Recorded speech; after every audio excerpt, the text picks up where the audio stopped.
Par défaut, avec des bases de données comme MySQL, on ne peut communiquer qu'avec le langage SQL, ce qui n'est pas forcément très simple ou très pratique, surtout quand on débute.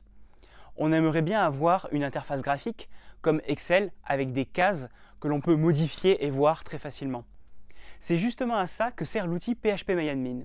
Il nous permet d'accéder très facilement à notre base de données. J'aimerais maintenant vous faire découvrir un outil que vous avez normalement installé avec WAMP ou avec MAMP qui s'appelle PHPMyAdmin. En général, ces outils WAMP ou MAMP mettent PHPMyAdmin en plus de PHP et de MySQL pour vous permettre d'administrer votre base de données plus facilement. Parce que sinon, c'est un peu difficile de voir ce qu'il y a dans la base de données. Alors normalement, il vous suffit de faire un clic gauche ou un clic droit dans le menu de WAMP ou de MAMP pour trouver un accès direct à PHPMyAdmin. Moi, tout simplement, j'ai besoin de faire localhost 888 en l'occurrence /PHPMyAdmin et j'arrive directement sur l'outil PHPMyAdmin qui a été installé en même temps que MAMP ici. Alors cet outil, il est là pour vous aider en fait à voir ce qui se passe dans votre base de données. Ici, sur la gauche, on a en fait la liste des bases de données, les fameux dossiers dont je vous ai parlé, qui contiennent des tables. Et au centre, tout un tas d'informations, de possibilités de paramétrer la base de données. Ce qu'on va commencer par faire ici pour nos tests, c'est de cliquer sur base de données et sur créer une base de données. On va lui donner un nom. Par exemple, on va l'appeler test. Test. Voilà, je crée. Et à gauche, je vois la base de données test qui vient d'être créée. Je clique dessus. Et là, je rentre dans la base de données test. Et ici, on va trouver les fameuses tables, c'est-à-dire ces tableaux qui stockent les données. Alors, on nous propose de créer une nouvelle table, parce que pour l'instant, il n'y a aucune table, évidemment. Je vous propose, pour vous entraîner ici, de créer une table très simple qui va stocker la liste des visiteurs de notre site. Alors, on va l'appeler visiteur, par exemple, parce qu'elle va stocker la liste des visiteurs. Et on nous demande combien de colonnes, c'est-à-dire combien de champs, celle-ci va comporter. Alors pour l'instant, je propose de faire simple. On va stocker le numéro du membre. C'est toujours pratique d'avoir un numéro qu'on appelle aussi ID avec les bases de données. On va stocker son pseudonyme et son âge. Donc ça va faire 3 colonnes. Voilà, j'exécute. Et là, on me propose de définir le nom et le type de chacun des champs. Alors le nom du premier champ, par exemple, ça serait ID. ID pour juste indiquer que c'est l'identifiant, le numéro du membre. Ça, c'est quelque chose qui est toujours très utile. On va lui donner un type. Alors, vous voyez que vous avez beaucoup de choix de types. Vous pouvez stocker des dates, vous pouvez stocker des nombres, vous pouvez stocker du texte.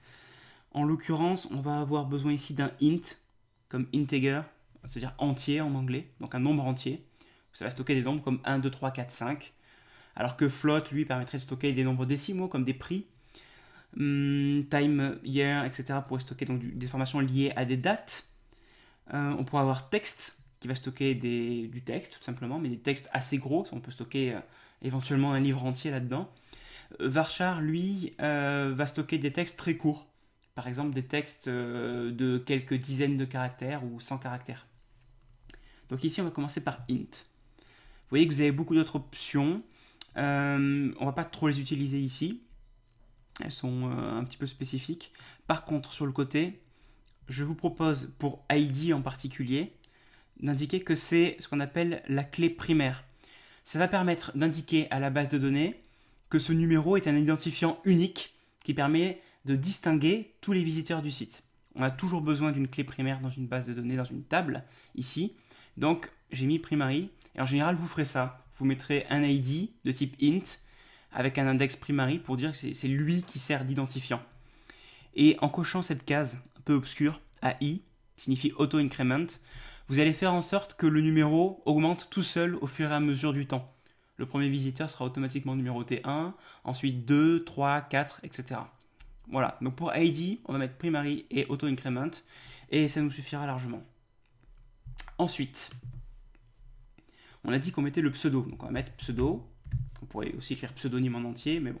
Pseudo, on va laisser de type varchar, parce que varchar permet de stocker des textes courts. Par contre, dans ce cas, quand on utilise varchar, il faut indiquer combien de caractères maximum. Donc on va dire que nos pseudos ne peuvent pas excéder 255 caractères, ce qui est en général la taille limite pour un varchar. Et ensuite, on a dit qu'on allait stocker son âge. Alors là, on va mettre âge. Et pour l'âge, on va mettre un int. Parce que c'est un nombre entier. Par exemple, on peut dire qu'il a 15 ans. Et bien dans ce cas-là, ça sera le nombre 15. Et là, on ne va rien mettre parce que c'est pas une clé primaire. Ça ne s'incrémente pas tout seul. Il n'y a aucun besoin de changer ça. Voilà. Si jamais vous avez, par exemple, juste après l'intuition qu'il faudrait rajouter un champ. Par exemple, on pourrait rajouter un champ pour indiquer l'email. Là, on fait ajouter une colonne, exécuter, et ça vous rajoute la possibilité de mettre une colonne email, qu'on va aussi mettre de type varchar 255, parce que c'est un texte court. En général, l'email, c'est pas une prose, c'est pas un paragraphe entier, donc varchar suffit, sinon on aurait mis texte. Voilà, allez, on va s'arrêter là, on va cliquer sur sauvegarder, et la table vient d'être créée. Vous voyez que maintenant la table apparaît dans la base de données test.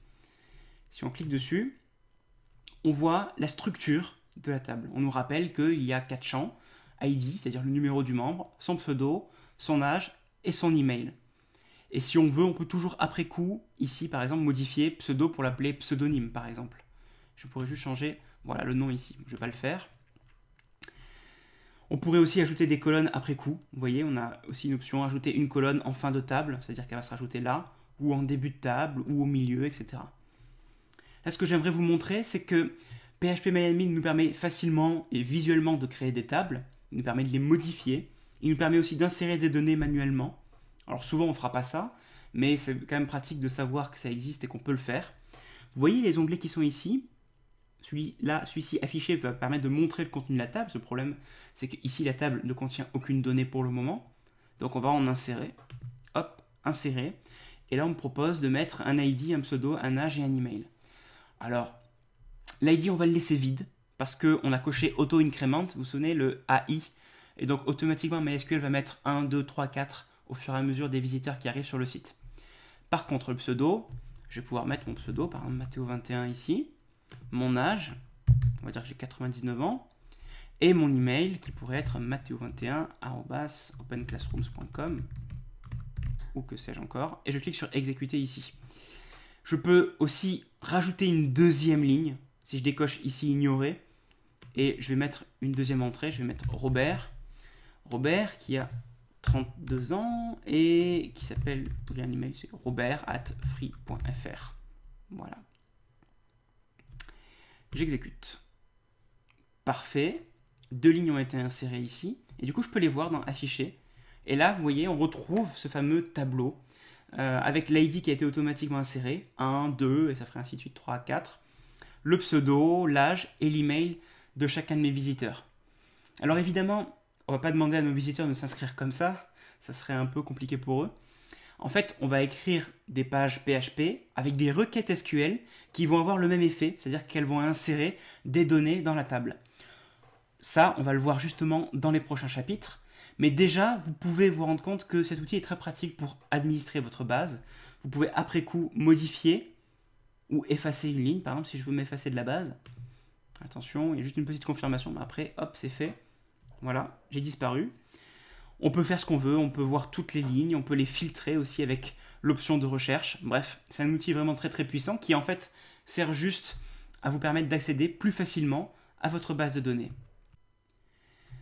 Avant de terminer avec PHP-MyAdmin, j'aimerais juste vous présenter les différents onglets qu'on n'a pas encore vus quand on est sur une table. On a vu Afficher qui montre le contenu de la table. On a vu Structure qui indique comment la table est structurée, quels sont les noms des champs, et ça me permet aussi d'en ajouter ou d'en enlever après coup. Il s'agirait aussi de voir maintenant SQL, où ici, on peut écrire des requêtes SQL, donc c'est le fameux langage dont je vous parlais, qui permet de voir et de tout faire avec les bases de données. Donc là, on a une requête basique qui nous permettrait de sélectionner les données. On ne va pas en écrire pour le moment, je vais vous apprendre à le faire un peu plus tard, mais il faut savoir que si vous voulez écrire des requêtes SQL dans PHP-MyAdmin, c'est là qu'il faut le faire. Ensuite, vous avez cet onglet Rechercher qui vous permet plus facilement de rechercher les personnes dont l'âge est de 13 ans ou dont l'âge est supérieur ou égal à 13 ans, etc. Ça permet de faire un filtre. Insérer, on l'a vu, c'est pour ajouter des lignes. Exporter, très utile, c'est pour faire un export de votre table ou éventuellement si vous êtes sur la base, vous pouvez exporter toute la base avec toutes les tables. Là, vous avez une option rapide, mais aussi une option personnalisée qu'on va plutôt utiliser, qui permet de dire je veux exporter toutes les lignes. Plutôt que d'afficher le résultat, je vais le stocker dans un fichier en général. Donc je vais télécharger un fichier qui sera en général un fichier SQL, .SQL, qui contiendra la représentation de votre table, c'est-à-dire de sa structure, mais aussi de ses données. C'est ici que vous allez pouvoir faire ça. Vous allez pouvoir dire je vais exporter soit uniquement la structure de la table, c'est-à-dire les noms des champs, mais il n'y aura aucune donnée à l'intérieur, ou juste les données, ou les deux, c'est-à-dire les noms des champs et le contenu des lignes. Ça c'est très utile si par exemple vous voulez transférer votre base de données ailleurs. Par exemple, quand vous allez mettre votre site en ligne, il y aura un hébergeur qui possédera lui aussi MySQL et un PHP MyAdmin. Vous allez récupérer votre .SQL ici de chez vous et vous allez ensuite pouvoir l'importer avec cet autre onglet. Là, quand vous serez sur votre serveur, sur le PHP MyAdmin de votre serveur, vous cliquerez sur Importer et vous choisirez le fichier que vous venez de télécharger après un export. Voilà, vous cliquez ici sur Exécuter et ça va exécuter toutes les instructions SQL pour recréer ensuite une table dans votre nouvelle base de données. Puis après, vous avez quelques opérations que vous pouvez faire. Par exemple, vous pouvez renommer la table ici, ajouter des commentaires, déplacer la table vers une autre base de données ou faire des opérations un peu dangereuses comme vider complètement le contenu de la table ou la supprimer, c'est-à-dire supprimer aussi son schéma, c'est-à-dire le nom de ces champs. Donc du coup, on va supprimer entièrement la table et elle disparaîtra complètement de ce menu ici. Voilà. Et ensuite, il y a un autre onglet déclencheur qui est un petit peu spécifique et qui ne nous intéressera pas ici. Voilà les principaux onglets qu'il faut retenir de PHP MyAdmin et leur utilité.